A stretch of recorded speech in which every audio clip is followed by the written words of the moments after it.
بسم اللہ الرحمن الرحیم۔ السلام علیکم ورحمۃ اللہ وبرکاتہ۔ ناظرین کیسے ہیں آپ لوگ؟ امید ہے خیریت سے ہوں گے۔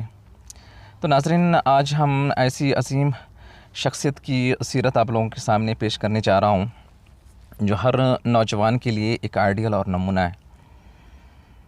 تو ہم بات کر رہے ہیں اللہ کے رسول صلی اللہ علیہ وسلم کے مشہور صحابی اور آپ کے چچا زاد بھائی اور آپ کی زوجہ مطہرہ حضرت میمونہ رضی اللہ عنہا کے بہن کے بیٹے حضرت عبداللہ بن عباس رضی اللہ عنہ کے بارے میں۔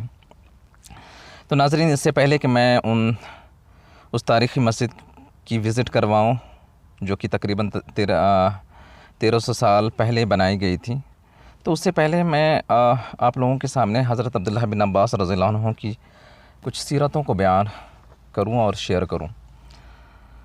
حضرت عبداللہ بن عباس رضی اللہ عنہ بڑے ہی جلیل القدر صحابی تھے۔ بطور خاص علمی حوالے سے قرآن کے تفسیر کے حوالے سے آپ کا بہت بڑا مقام ہے۔ مصنف ہیں، بہت ساری کتابوں کے راوی ہیں، بہت سارے احادیث کے مفسر ہیں، فقیہ ہیں حضرت عبداللہ بن عباس رضی اللہ عنہ۔ آپ کے القاب کے اندر عالم الامہ، امت کے عالم، عالم الکتاب، کتاب کے عالم، اسی طریقے سے حبر الامہ، امت کے بہت بڑے عالم، یہ آپ کے القاب تھے حضرت عبداللہ بن عباس رضی اللہ عنہ۔ اور آپ کے ساتھ آپ صلی اللہ علیہ وسلم کی دعائیں بھی تھیں اور آپ کی محنت بھی تھیں۔ ایک واقعہ کو میں یہاں پہ بیان کرنا چاہوں گا کہ نبی پاک صلی اللہ علیہ وسلم کی خدمت میں عبداللہ بن عباس رضی اللہ عنہ کی حاضری بڑی ہی کثرت سے ہوا کرتی تھی۔ ایک مرتبہ عبداللہ بن عباس رضی اللہ عنہ تہجد کے وقت نبی پاک صلی اللہ علیہ وسلم کی بارگاہ میں وضو کے لیے پانی پیش کیا، تو نبی پاک صلی اللہ علیہ وسلم نے دریافت فرمایا کہ پانی کس نے پیش کی؟ تو عرض کی کہ عبداللہ بن عباس نے۔ تو نبی پاک صلی اللہ علیہ وسلم نے ان کو اپنے سینے مبارک سے لگا کر کے اس پر ایک دعا فرمائی جس کا مفہوم یہ ہے کہ اے اللہ عبداللہ ابن عباس کو قرآن کا علم عطا فرما دے۔ تو نبی پاک صلی اللہ علیہ وسلم کی اس دعا کی برکت تھی کہ حضرت عبداللہ بن عباس رضی اللہ عنہ کے سینے مبارک قرآن کے لیے کھل گیا۔ قرآن کی تفسیر میں پوری امت کے اندر ان کا انتہائی بلند و بالا مقام ہے، حتیٰ کہ عمر فاروق رضی اللہ عنہ قرآن پاک کے تفسیر کے معاملے میں حضرت عبداللہ بن عباس رضی اللہ عنہ کی طرف رجوع کیا کرتے تھے۔ نبی پاک صلی اللہ علیہ وسلم کی وفات کے وقت آپ کی عمر مبارک بہت ہی چھوٹی تھی، تقریباً 13 سال کی عمر ہوں گی۔ تو ایک واقعہ کو میں یہاں پہ بیان کرنا چاہوں گا، شیئر کرنا چاہوں گا آپ لوگوں کے سامنے کہ ایک دفعہ کا ذکر ہے کہ حضرت عمر ابن خطاب رضی اللہ عنہ کی ایک شورا بنی، اور اس وقت حضرت عبداللہ بن عباس رضی اللہ عنہ کی عمر تقریباً 15 سال تھی۔ جب شورا بنی تو شورا کے اہم رکن جو تھے، کور ممبر جس کو کہیں، عبداللہ بن عباس رضی اللہ عنہ بھی ہیں۔ تو عمر رسیدہ صحابہ جو تھے، جو بزرگ صحابہ تھے، انہوں نے کہا کہ اے عمر، تم نے اس عبداللہ کو شورا میں شامل کر لیا ہے، ہم کو مشورہ دیتے ہوئے جھجک ہوتی ہے، کہیں یہ ہنس دیا تو ہماری عزت کیا رہیں گی؟ عمر ابن خطاب رضی اللہ عنہ نے کہا کہ اچھا ٹھیک ہے، کل آپ آئیں اور بتاؤں گا کہ میں نے ان کو شورا میں شامل کیوں کیا۔ دوسرے دن ہوئی شورا جمع ہوئی تو حضرت عمر ابن خطاب رضی اللہ عنہ نے کہا کہ کیا آپ میں سے کوئی شخص سورہ نصر کی تفسیر سنائے گا؟ سب نے پڑھا، سب نے تفسیر کی، سب نے ان کا مفہوم کو بیان کیا، سمجھایا اور بیان کیا، لیکن کوئی بھی اس کی صحیح تفسیر تک نہیں پہنچ سکے جو اس میں اصل پیغام تھا۔ سب سے اخیر میں کہا اے عبداللہ ابن عباس تم سناؤ۔ انہوں نے تفسیر کی اور تفسیر کر کے کہا کہ اللہ رب العزت نے اس صورت میں جو اہم پیغام دیا تھا وہ یہ تھا کہ جب اسلام پھیلنے لگے گا اور لوگ جوک در جوک اسلام میں آئیں گے تو اللہ نے کہا کہ اللہ نے فرمایا کہ فَسَبِّحْ بِحَمْدِ رَبِّكَ وَاسْتَغْفِرْهُ، اپنے رب کی تسبیح بیان کیجئے اور استغفار کیجئے۔ گویا نبی کے دنیا کے مشن ختم ہونے کا اعلان تھا اس سورت کے اندر جب عبداللہ بن عباس رضی اللہ عنہ نے سورت کے اہم پیغام کو سمجھایا، بیان کیا، تو عمر ابن خطاب رضی اللہ عنہ نے کہا کہ اے عبداللہ تم کچھ وقت کے لیے باہر جاؤ۔ جب عبداللہ بن عباس رضی اللہ عنہ باہر چلے گئے تو حضرت عمر ابن خطاب رضی اللہ عنہ نے کہا دیکھا کیوں شورا میں شامل ہے یہ نوجوان۔ تو حضرت عبداللہ بن عباس رضی اللہ عنہ قرآن کے تفسیر کے معاملے میں انتہائی بلند و بالا مقام تھا آپ کا حضرت عبداللہ بن عباس رضی اللہ عنہ۔ تو میں تو ریکمنڈ کروں گا کہ آپ حضرت عبداللہ بن عباس رضی اللہ عنہ کے بارے میں پڑھیں اور ان کی سیرتوں کے بارے میں سیرتوں کو پڑھیں آپ۔ حضرت عبداللہ بن عباس رضی اللہ عنہ نبی پاک صلی اللہ علیہ وسلم کی وفات کے بعد آپ نے طلب علم کے لیے جو ہے نا بہت مختلف صحابہ اکرام رضی اللہ عنہ کے پاس جا کر کے علم کو سیکھتے تھے۔ تو علم کے لیے بہت ہی زیادہ جد و جہد کیے تھے حضرت عبداللہ بن عباس رضی اللہ عنہ۔ تو ناظرین میں نے یہ مختصر سا میں یہاں پہ جو ہے سیرت کو بیان کیا ہوں آپ لوگوں کے پاس، اور چونکہ میں عالم تو ہوں نہیں، بس طالب علم ہوں، تو چیزوں کو میں نے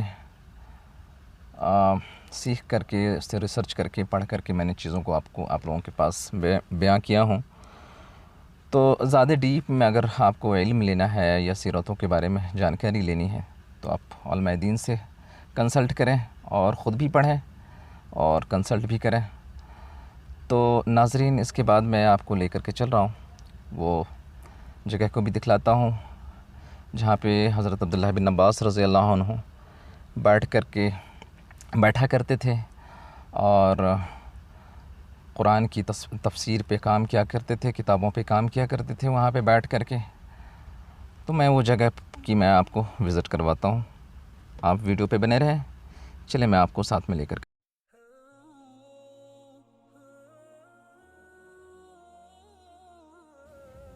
تو ناظرین جو آپ یہ پہاڑ دیکھ رہے ہیں، یہ پہاڑ کو اصل میں یہ المدھون پہاڑ ہے، جس کے بارے میں لاسٹ ویڈیو میں نے تذکرہ کر چکا ہوں۔ میں اس لیے دکھلا رہا ہوں اس پہاڑ کو، چونکہ آپ جب بھی طائف سفر پہ ہوں تو آپ اس پہاڑ کے پاس آئیں۔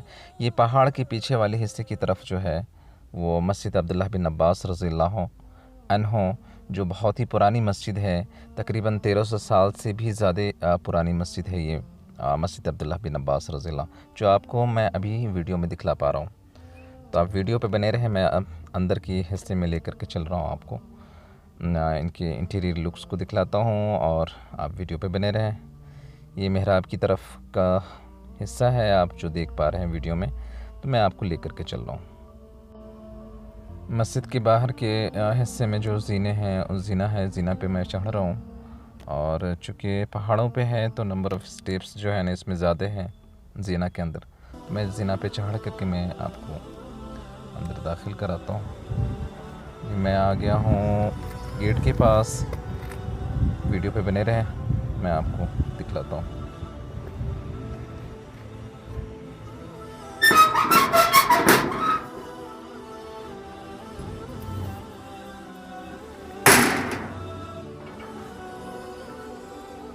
بسم اللہ الرحمن الرحیم۔ تو یہ مسجد کا صحن والا حصہ جس کو آپ دہلیز کہیں، اور یہ جو دیکھیں باہر اندر والے حصوں کو دکھلاتا ہوں، آپ کو لے کر کے جا رہا ہوں۔ اور دیکھیں ماشاءاللہ یہ پرانے انداز پہ بنی ہوئی ہے، دیواریں ساری کی ساری پتھروں سے بنی ہوئی دیواریں ہیں، اور پرانی مسجد ہے، تاریخی مسجد ہے، تو میں نے سوچا آپ لوگوں کو دکھلاؤں، وزٹ کرواؤں، زیارت کرواؤں۔ ویڈیو پہ بنے رہیں، دیکھیں، میں موو کر کے ساری چیزوں کو دکھلا رہا ہوں۔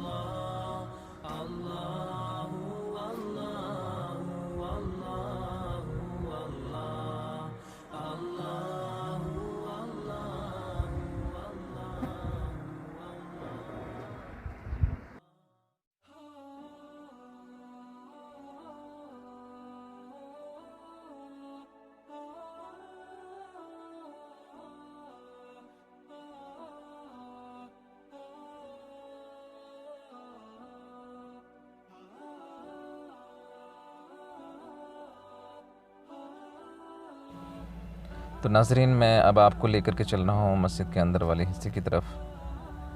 بسم اللہ الرحمن الرحیم، دیکھیں سبحان اللہ۔ اور جب میں پہلی بار یہاں پہ آیا تھا تو تھوڑا سا خوف بھی تھا، چونکہ پرانی مسجد ہے، اور میں نے آپ کو بتایا بھی تھا کہ طائف کے اندر بہت ساری پرانی مساجد ہے جس کے اندر نمازیں قائم نہیں ہیں، تو ان میں سے ایک یہ ہے۔ اور ماشاءاللہ دیکھیں تاریخ کو کس طرح سے بچا کر کے رکھ رہے ہیں یہ لوگ، سبحان اللہ۔ دیکھیں یہ سیمنٹ کی بوریاں ہیں یہاں پہ، کہ یہ کسی طرح کی اگر رینوویشن کی ضرورت ہوئی یا کسی طرح کی فنیشنگ کی ضرورت ہے تو یہ لوگ استعمال کر کے اس کو جو ہے برقرار رکھتے ہیں ماشاءاللہ۔ چونکہ جب پہلی بار میں یہاں پہ آیا، میں جب اندر داخل ہوا، دیکھیں یہ محراب ہے اور بہت ہی خوبصورت محراب ہے ماشاءاللہ، بہت ہی پیاری مسجد ہے۔ اندر کے لک کو دیکھیں، سارے کے سارے پتھر کے بنے ہوئے ہیں۔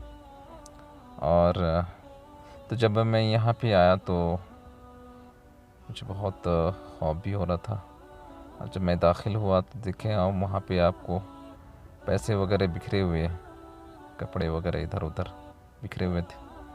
اور چونکہ یہاں پہ لوگوں کا آنا جانا بہت ہی کم ہوتا ہے یہاں پہ، چونکہ پہاڑ پہ ہے اور تو لوگ یہاں پہ بہت کم آتے ہیں۔ چلیں دیکھ لیا آپ نے ماشاءاللہ۔ اور یہ تاریخی مسجد ہے، دیکھیں آپ، باہر کی طرف میں آ گیا ہوں۔ تو ناظرین میں باہر آ چکا ہوں، اب مسجد کو آپ باہر کی طرف سے میں دکھلاتا ہوں، چاروں طرف سے۔ آپ ویڈیو پہ بنے رہیں، آپ دیکھیں، آپ مسجدوں کی لک کو دیکھیں ماشاءاللہ، سبحان اللہ۔ دیکھیں آپ، میں آگے کی طرف جو محراب کی طرف والا حصہ ہے میں ادھر کی طرف لے کر کے چل رہا ہوں، آپ ویڈیو پہ بنے رہیں اور مسجدوں کو آپ غور سے دیکھیں ماشاءاللہ، کتنی پیاری مسجد ہے۔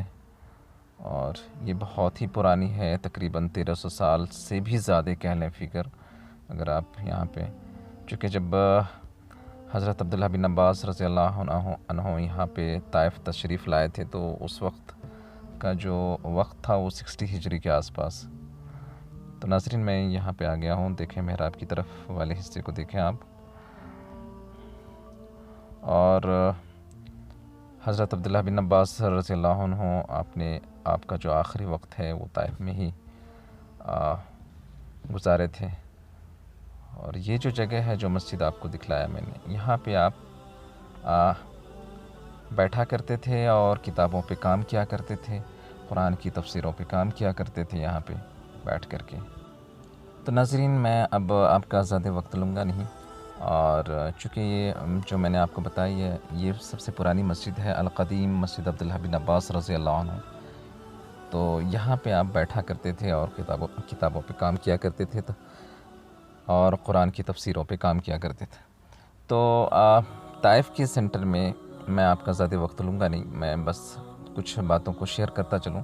طائف کے سینٹر میں حضرت عبداللہ بن عباس رضی اللہ عنہ کے نام سے منسوب ایک مسجد ہے، جس کو آپ مسجد عبداللہ بن عباس رضی اللہ عنہ کہتے ہیں۔ اس پہ بھی میں نے ویڈیو بنا چکا ہوں اور آپ ان کو بھی دیکھیں، اور اس مسجد کو میں نے آپ کو آلریڈی دکھلا چکا ہوں۔ تو ناظرین، اور جو بڑی مسجد ہے جو طائف کے سینٹر میں ہے، وہاں پہ حضرت عبداللہ بن عباس رضی اللہ عنہ کی قبر مبارک بھی ہیں۔ تو میں نے ساری چیزیں اس ویڈیو میں بیان کر چکا ہوں، تو آپ اس ویڈیو کو ضرور دیکھیں۔ تو ناظرین اس ویڈیو کی جو لنک ہے وہ ڈسکرپشن باکس میں موجود ہے، تو اس پہ ضرور آپ دیکھیں، آپ اس لنکس کو اوپن کریں، دیکھیں آپ، تاریخی مسجد ہے وہ بھی۔ تو ناظرین میں آپ ویڈیو کو اینڈ کر رہا ہوں، دعاؤں میں یاد رکھیں۔ السلام علیکم ورحمۃ اللہ وبرکاتہ۔